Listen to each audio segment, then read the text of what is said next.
welcome to another edition of UFO Video Addicts. Let me give you a quick preview of what I got coming up in this video. The first is a short compilation, or actually it's a 7-minute compilation video, and thankfully it's on Twitter, so I'm pretty sure I'll be able to play the whole thing. But it's different people explaining why there's an urgency in disclosure. So yeah, I'll play the video and let them explain what's going on, why we're seeing so many different people and the government having all these congressional hearings. Also have this short clip here of some family that captured a small UFO. And this is a old video from 12 years ago of a UFO that was on CBS News, a UFO that was seen over New York City. And this is a clip of a guy talking about crashed UFOs being taken to Wright-Patterson Air Force Base. And let's see, and then I got this video from Redacted. Now, I've played this video before. This is the alien interrogation video, and there's also so supposedly a fake one out there, but this is supposed to be the real video. And some guy who, based on his research, determined that it was real, talks about it. And let's see, and I got this here. This is a small clip of the actual recording by, I think it was Peniston, of the Rendallsham Forest incident. But the airmen that were sent out there to investigate, Lieutenant Colonel Hall, Navilles, and then I think it was Peniston was the guy in charge. He made an actual voice recording as it was happening, so we'll listen to that.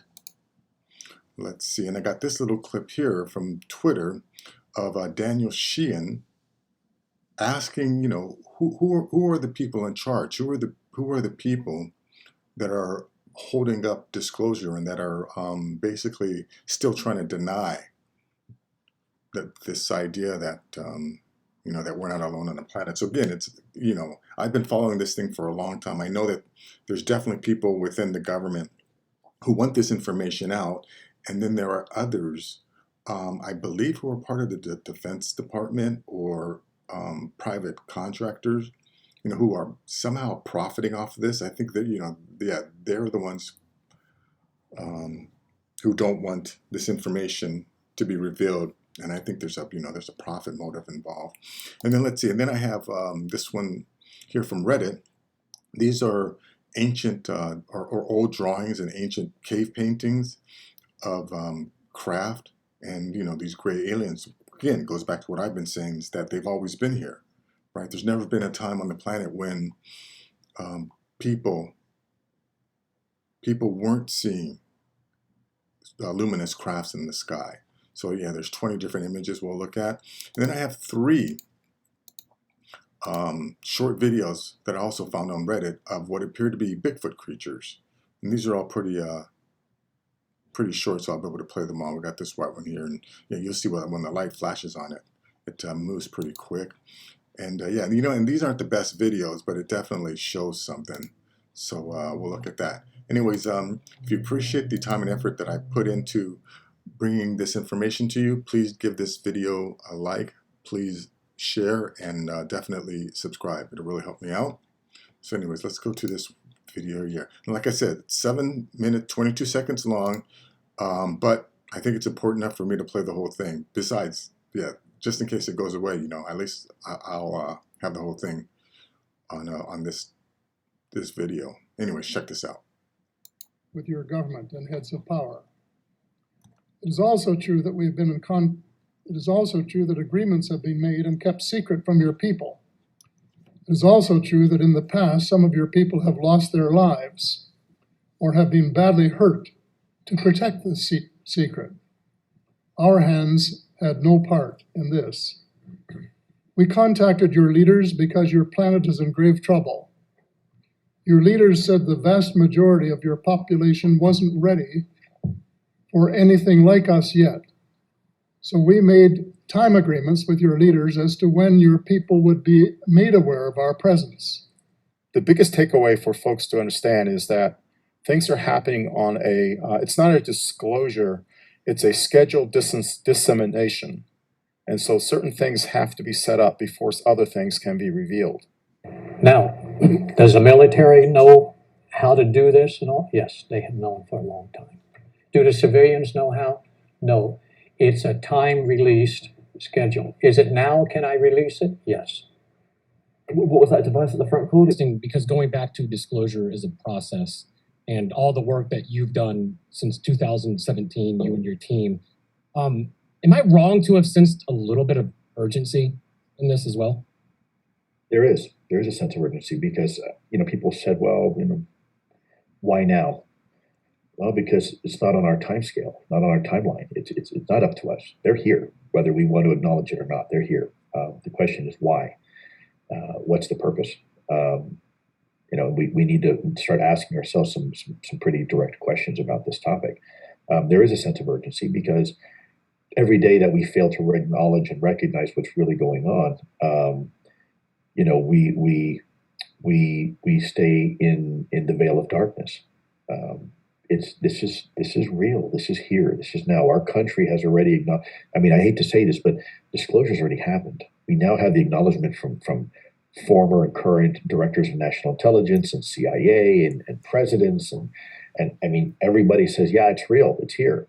That's Right. a scary thing. Well, I think the dialogue we're having now in this country, even with the recent legislation that passed through the legislature and is on its way up to the president's desk, even with that, we're kind of preparing the U.S. population, at least, and by extension, the world population, into that reality that there is a presence here. And that we need to explain this presence, because if they show up and we continue to do what we did before in previous decades, and they show up, there will be mass panic.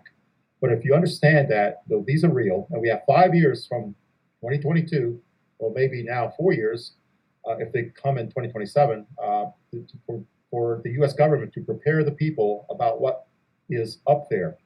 And in many ways, I think the word got out within the government that they're showing up in 2027, and we better be prepared, and if not, there's going to be a lot of explaining to do.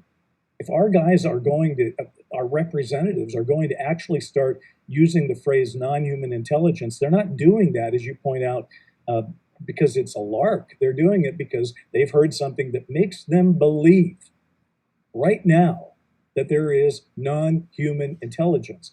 The second part of this that disturbs me, though, is there seems to be a rush to now try to talk about it.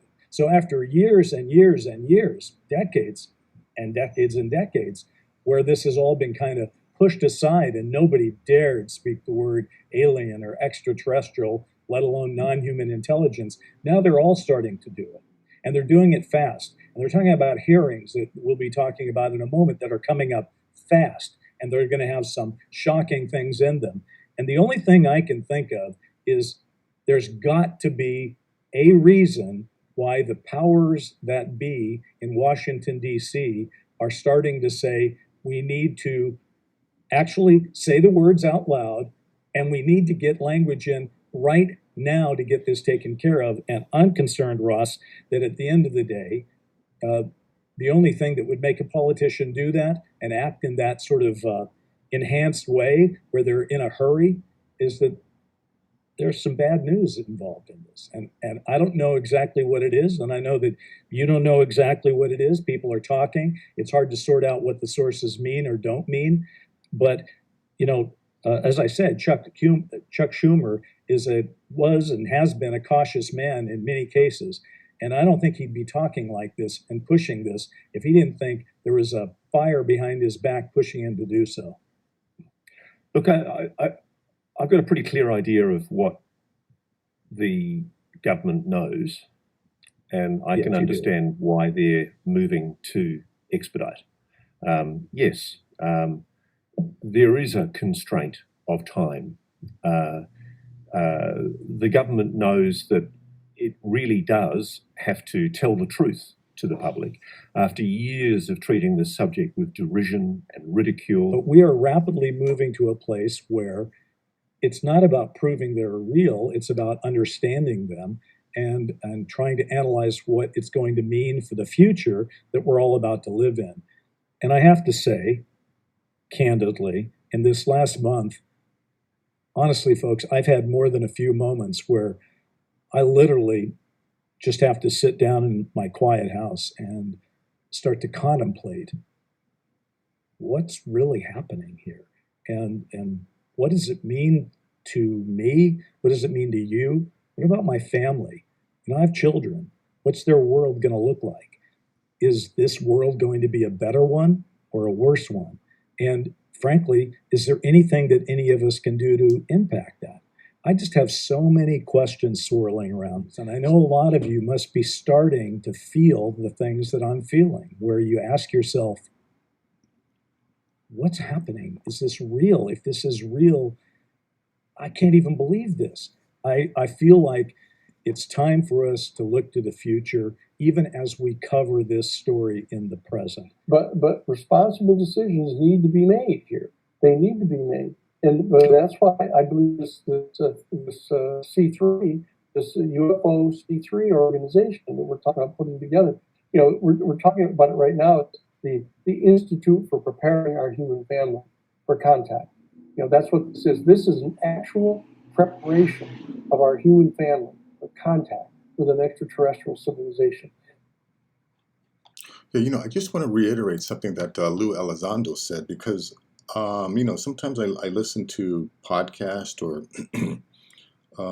other people talking about disclosure, and they always discuss disclosure as an event, right? There are people out there who are waiting for, some world leader to come out, hold a press conference, and acknowledge that we aren't alone. And I've said this before, that it's never going to happen that way. And that's exactly what Lou Elizondo said, right? That disclosure is a process. It is an ongoing process that started years ago, right? It is not going to be a one-day event. It's something that's happening now. The military is releasing all of these video, this footage of crafts in the sky. Our Congress is having hearings about this, right? I still don't understand why there are people who want to hang on to this belief that one day, because again, I hear them say, when they finally disclose, when the government finally discloses, or, I can't wait for disclosure, or, I hope disclosure comes in my lifetime. Yeah, disclosure is happening, folks. Again, I'm talking to the people out there who, are waiting for an authority figure to basically tell them, what's at this point, it's so obvious. But anyways, that's that. Let's go on to this short clip here. This craft in the sky. I can't rewind this thing, so I'm just going to play it over again.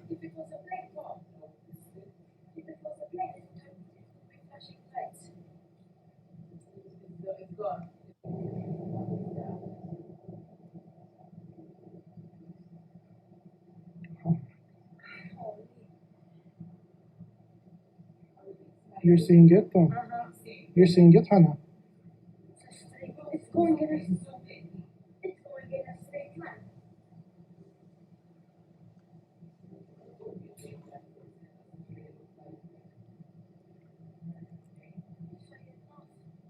If it was a black ball, if it was a black, it would be flashing lights. It's gone. Yep, these crashes, people see these every single day, right? There isn't a day that goes by that someone doesn't see them. Again, and that goes back to all of these people who want to make the statement that, even though, everyone has cell phones, how come there aren't any good videos out there, when that's just not true. There are a ton of good videos, I put them out every single day. I put out footage. Anyways, this is from CBS, 12 years ago.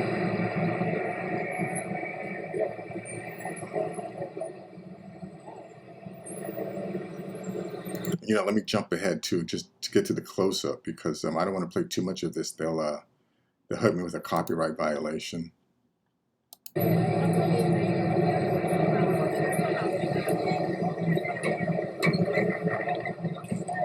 Yeah, you know, again, I don't want to play too much of this because I'm almost positive that they're going to give me a copyright warning if I play any more of that. But the link, of course, will be in the description so you can check it out. And this one, I'm not too sure about what's going to happen, but I'm going to try and play this. But this is about what is this guy's name? Ben Hansen, I think, interviewing someone that has knowledge about Wright-Patterson Air Force Base and the crash saucers that go there. But let me just play a little bit of this. Something like this happens, a crash retrieval. You have alien craft going to Wright-Patterson Air Force Base. What happens at Wright-Patterson? Anything like that would ultimately wind up in the Foreign Technology Division. So that is the housing for receiving either foreign or otherworldly objects. Exactly. What happens next? It would be back engineered. Reverse engineering goes all the way back to World War II. So they were already in the back engineering business by the time of the Roswell crash. Yeah, remember, you know, this is the stuff that Colonel Corso talks about, right? That they go in there, they take the crafts, and they take some of the components, and then they give it to certain people in the industry and have them figure out how it works. And once they figure out how it works, they own the patents. In 1947. So the Foreign Technology Division, their mission is to accept aircraft that we've captured or found. So take what is already made, figure out how it works, back engineer, and then use that technology perhaps for our own benefit. And they do this with enemy planes as well as alien spacecraft. That's it in a nutshell. Let me just give this a quick stop because then I'm trying to, I don't want to play a continuous because I think that's how they ding me. I've been getting stung a lot with these copyright violations, so I'm trying to be a little more careful. Excuse the starting and stopping. What types of technology do you think have been developed? Oh, geez, we got transistors from Roswell, Kevlar, lasers, and they had this so-called memory metal that you could wad it up in your hand and put it over a flat surface, and it would just float out, unfurl itself, and just go back to its original shape. But the thing about it was you couldn't cut it, scratch it, burn it, or permanently deform it in any way. It was indestructible. Wow, that's incredible. We had a witness who was involved in that project, and he said, they're trying to back engineer this memory metal, which began, get this, in 1948. Let me just stop this right here, yeah, because again, that's as much as I want to play. But you know what he's implying there is that you know the Roswell crash happened in 1947, and since that time, you know, is when we've made so many advancements in technology. You know, he mentioned Kevlar, microprocessor, but remember, there's also fiber optics and the LED light, the microwave technology, and the list goes on and on and on. And if you look back at how slowly, you know, we made progress in the past, right? We went from the discovery of the fire, being able to control fire. Thousands of years go by, we invent the wheel. Thousands of years go by, we have the ability to smelt iron. Thousands of years go by, you know, before we discover electricity and enter into the industrial age. You know, and then you know, there's slowly but surely, you know, there's it starts to speed up. But just think of all of our modern conveniences that have come out since the 1950s, right? And again, you know, you think back, the Roswell crash happened in 1947, and yeah, and I think that's when the reverse engineering program actually started. But anyways, a link to that will be in the description. Yeah, now this is the video of the alien interrogation. But this was on Redacted, and you know, there's this guy apparently did some research, and according to him, that this is authentic because I've heard both. You know, I mean, I know that there's another video out there that's definitely a little more dramatic, so to say. The alien looks much more sinister. But again, I've been told that one is definitely a hoax. And this one is real, but you know, of course, there have been people who come on and said this is a hoax too. But let me just play a little bit of this. Is going on with this film? I think we've let our audience wait long enough, but I absolutely wanted to provide the deep context on this film so that you're not just watching this film without any context and knowing the names of the individuals who were in the room, people who were there at the time, and the verification of that, all of that processing there. The New York Times piece of this, them saying, we believe you, we believe the veracity of this. So you have all of that. Now, let's play the film. So here it is. This is, again, it's silence. There's no audio on this. What are we looking at here as we play this film? What are we seeing on our screen, John? Contrary to Victor's voiceover, this is a film shot April of 1991, a thought projection interview of a other gray, designated an other gray, an extraterrestrial biological entity. He is a haploid, which means he came with only one sexual chromosome. Human beings are diploids. For any microbiologists out there, if I'm hatcheting those words, I'm sorry, but this being had only one sexual chromosome. He came to the S2 alpha, the official designation of the underground facility that housed the alien interrogation and retention program. That's the unofficial name of what this was. They call these interview suites the ambassador suites because the government did try for the care and did treat these and look at these beings, and still do, as ambassadors from other planets and other dimensions. And if you hear David Grush coughing on his words, it's because he doesn't want to tell you that some of these beings are from other dimensions. And so this being was very ill at the time. He had a respiratory issue. Now, Sean David Morton also heard, I can't verify this veracity, that it's some sort of debilitation or disease with its heart-lung sac. It does not have a traditional heart. It's got a heart-lung one sac, which was the need for the special monitor, which goes up and down, does not go across, to monitor this bizarre heart-lung one sac organ that the alien has.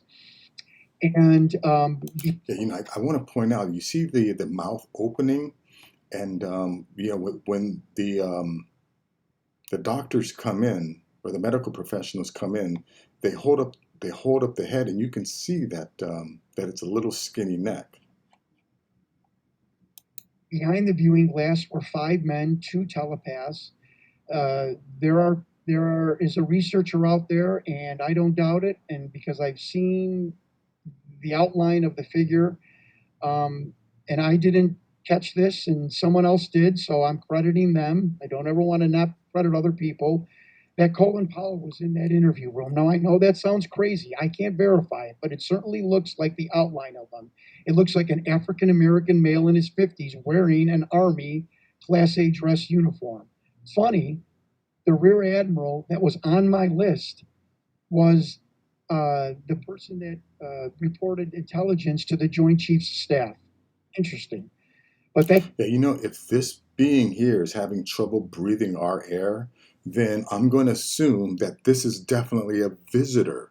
I'm a big proponent of these beings and these crafts originating from Earth. But anytime I see or I hear about these beings wearing any type of life support system or having issues breathing our air, then without a doubt, that these have to be visitors. But anyways, that's as much as I want to play of that.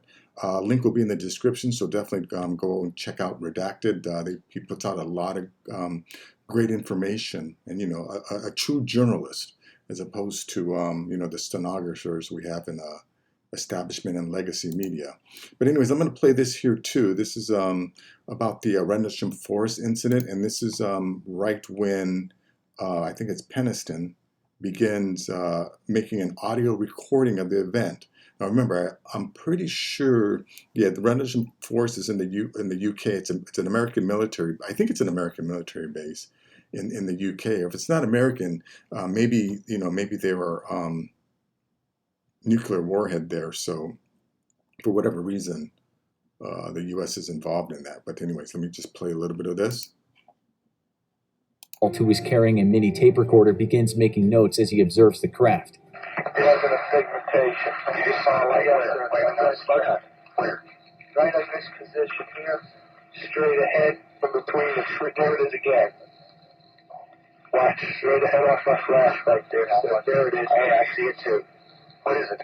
We don't know, sir. So you're going to tag us on it? Yeah, it's a strange, small red light. You'll see out maybe a quarter to half mile, maybe further out. Let's switch off.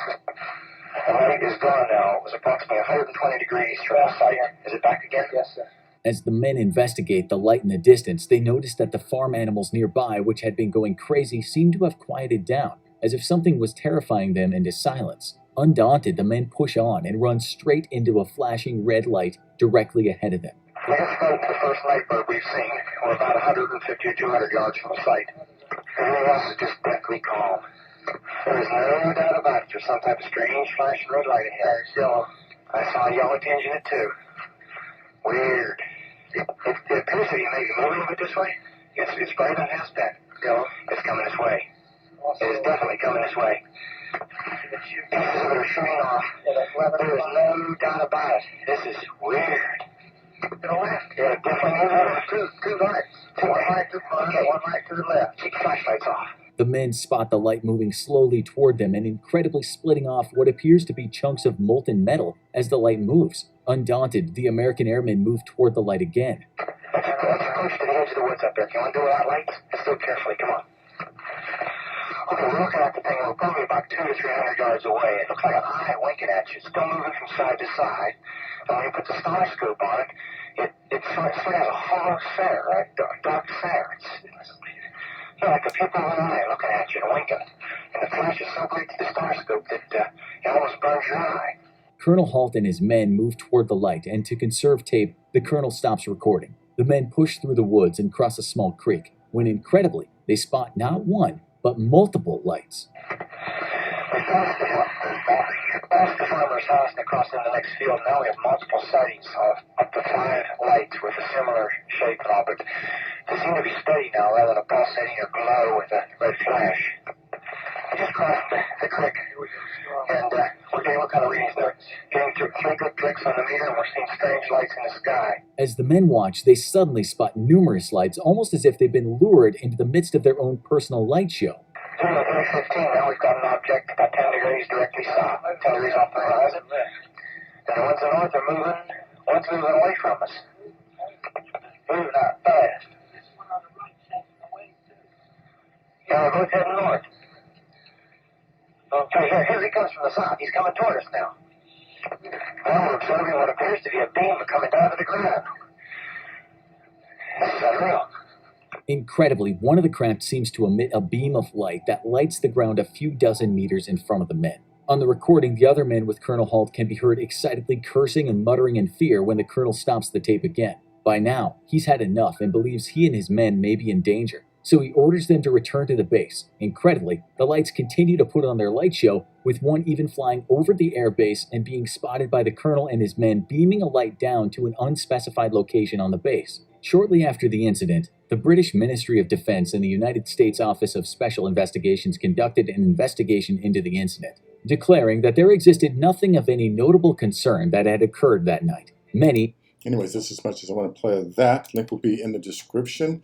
Let's go to this. This is another clip from Daniel Sheehan talking about the people that are withholding the evidence, and who are they? How do they have the power to do that? Who is in charge here? I mean, for anybody to keep on saying over and over again that nobody really knows, that nobody anywhere in the Defense Department has any coordinated understanding of what these vehicles are, where they come. Nobody can believe that. I mean, I've always been willing to attribute a certain level of incompetence to any government organization because I've seen it so often, from police departments to defense departments to CIA to everybody else, but nothing on this scale. You don't have vehicles being monitored coming from 80,000 feet down to 50 feet above the water in less than 1 second. Estimated about 43,000 miles an hour, and then going underwater and traveling at 100, now 200 miles an hour, or under the water, and all around our battleships and our aircraft and over nuclear facilities and turning off the nuclear missiles, and then nobody is figuring out who these people are. I mean, that's just not happening. So that this constant, oh, shucks, we just don't quite know what's going on, or everybody's in their own stovepipe and they aren't communicating with each other.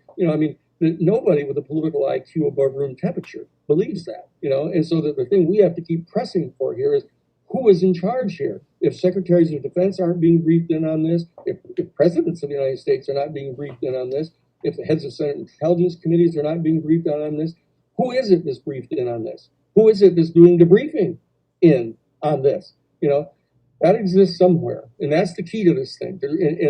What that does is it bleeds over into the entire question about our government. Who is it that is in charge of really pulling the strings behind the Democratic Party, Republican Party, the Senate and the House? Who is it they're all afraid of? I spent 20 years in Washington, D.C., and it's perfectly clear that when you start pressing on them over a number of different issues, for example, I brought a full memo laying out the smuggling operations of the cocaine operations being smuggled with Central Intelligence Agency participation into the United States. I met with the head of the DEA, and I pushed the memo across the desk to him, and he looked at it and read it, and he looked up and pushed it back to me, and he said, "Look, Dan, you know what this is, and so do I. I plan to live to see my retirement." Yeah, it's what I think Senator Inouye, I think that's what his name was, the senator from Hawaii, the former senator. I think he's passed away, but he talks about how there's a government within a government. We do have a deep state. There are individuals, unknown, unnamed individuals, who are actually in charge of not only our government but the world government. And they've single-handedly kept a lid on this and other information that that for whatever reason they don't want the general public to know. But anyways, let's go to this one here. This is, like I said, this is our different images, from the past, from our ancient past, showing these beings and craft that were painted by prehistoric men.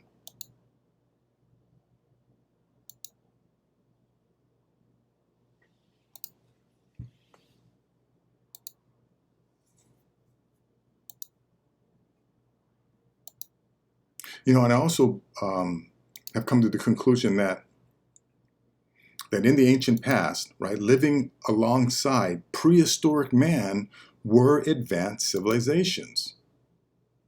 I think, they had all kinds of advanced technology, and the evidence is all around us, but most of our archaeologists try to deny the fact that, that there are different levels of, or people with different levels of intelligence and technology in the past. That our ancient history was not only occupied by, Neolithic or Paleolithic man. And that the notion of Atlantis, I think I don't think Atlantis was one place. I think, when people talk about Atlantis, they're really talking about multiple or many ancient cities that had advanced technology and occupied by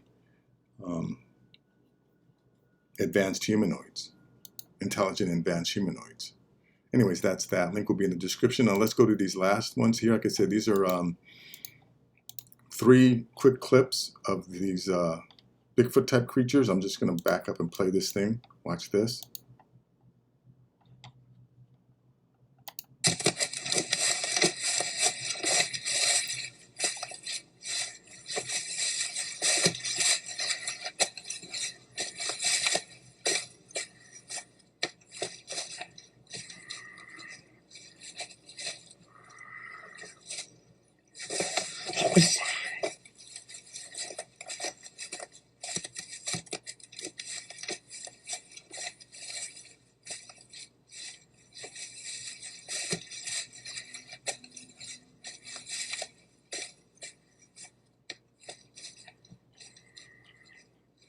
Did you see how fast that thing moved away?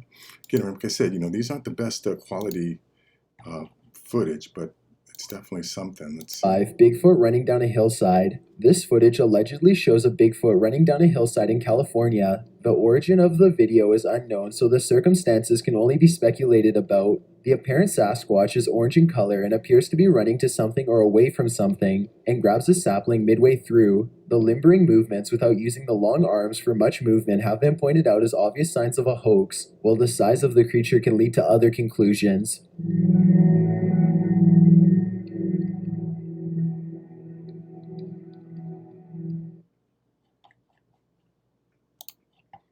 Oops.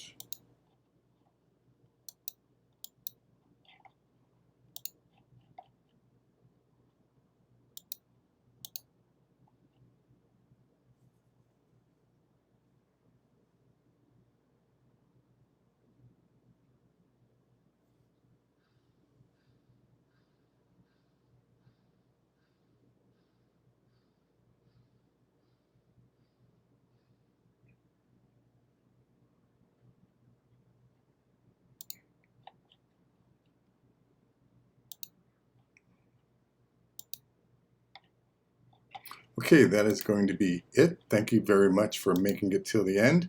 And as I said before, if you appreciate the time and effort that I put into bringing this information to you, please give this video a thumbs up. Please share the video, and more importantly, please subscribe. Well, yeah, and all the links to all this footage will be in the description. Until next time, take care.